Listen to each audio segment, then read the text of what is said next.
Hello, I'm Lisa Guthrie. I'm with the Virginia Transit Association, and I'm here today to share a story, The Little Engine That Could.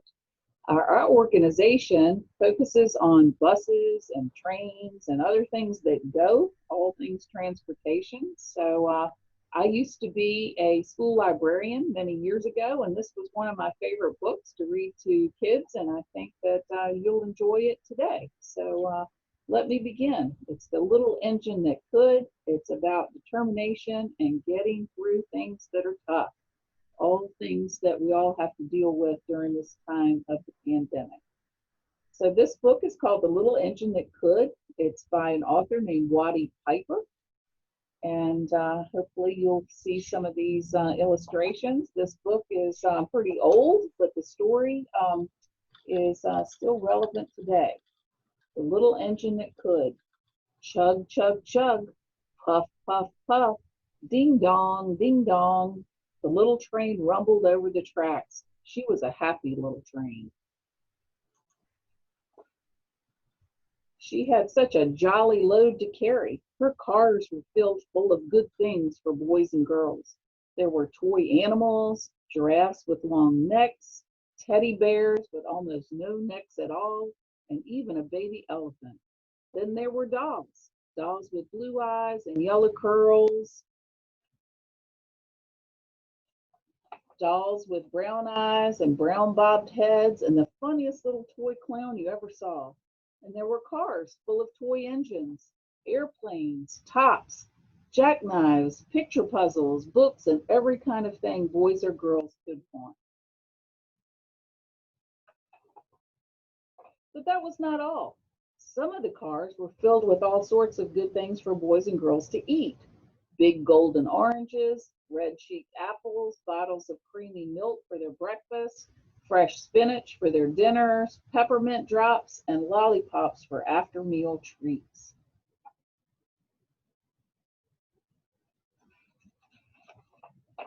The little train was carrying all these wonderful things to the good little boys and girls on the other side of the mountain. She puffed along merrily. Then all of a sudden, she stopped with a jerk.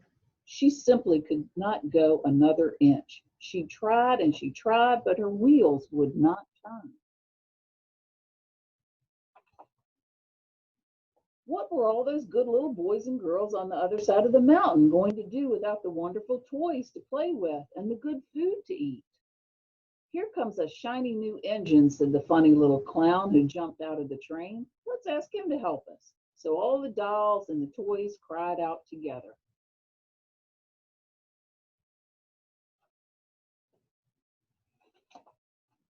Please, shiny new engine, won't you please pull our train over the mountain? Our engine has broken down, and the boys and girls on the other side won't have any toys to play with or good food to eat unless you help us.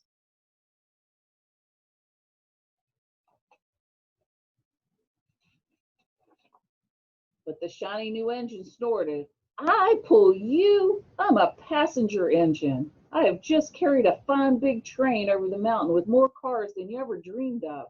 My train had sleeping cars with comfortable berths, a dining car where waiters bring whatever hungry people want to eat, and parlor cars in which people sit in soft armchairs and look out of big plate glass windows. I pull the likes of you? Indeed not.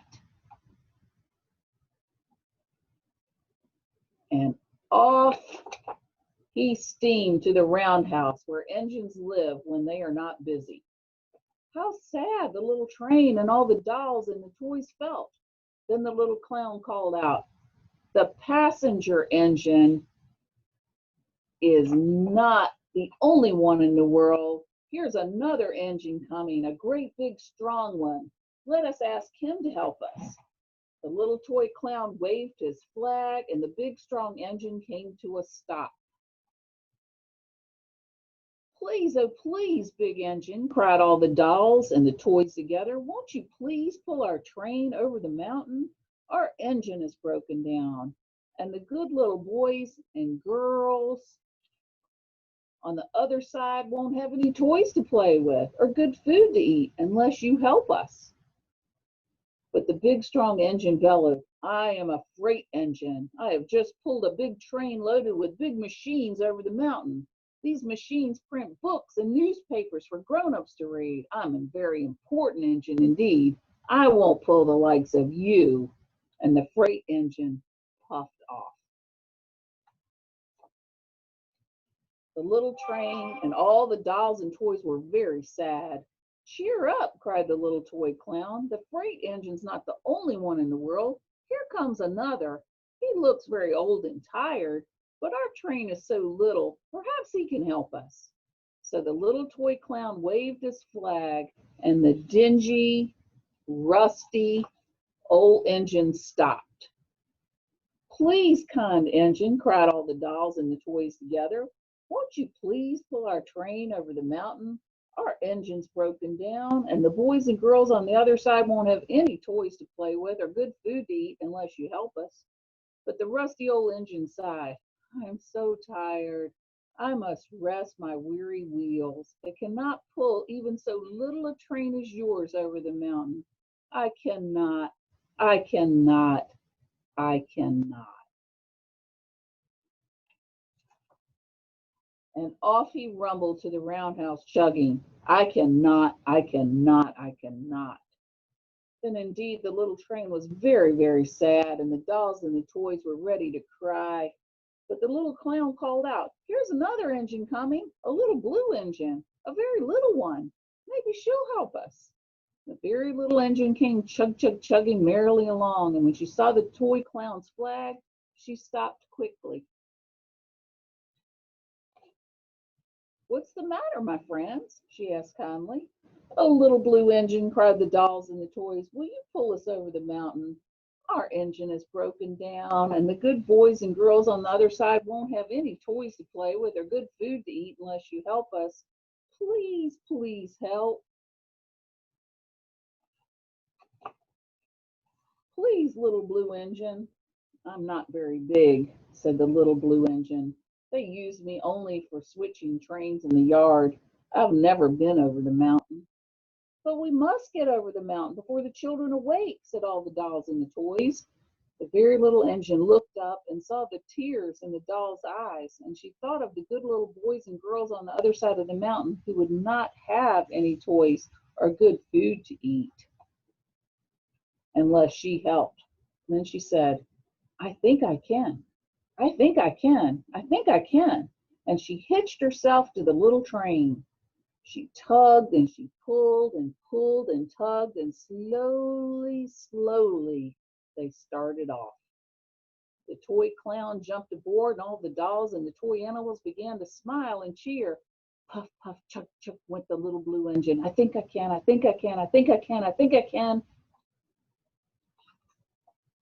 I think I can. I think I can. I think I can. I think I can." Up, up, up. Faster, faster, faster, faster. The little engine climbed until at last they reached the top of the mountain. Down in the valley lay the city. "Hooray, hooray!" cried the funny little clown, all the dolls and the toys. "The good little boys and girls in the city will be happy because you helped us, kind little blue engine." And the little blue engine smiled and seemed to say as she puffed steadily down the mountain, "I thought I could, I thought I could, I thought I could, I thought I could, I thought I could, I thought I could."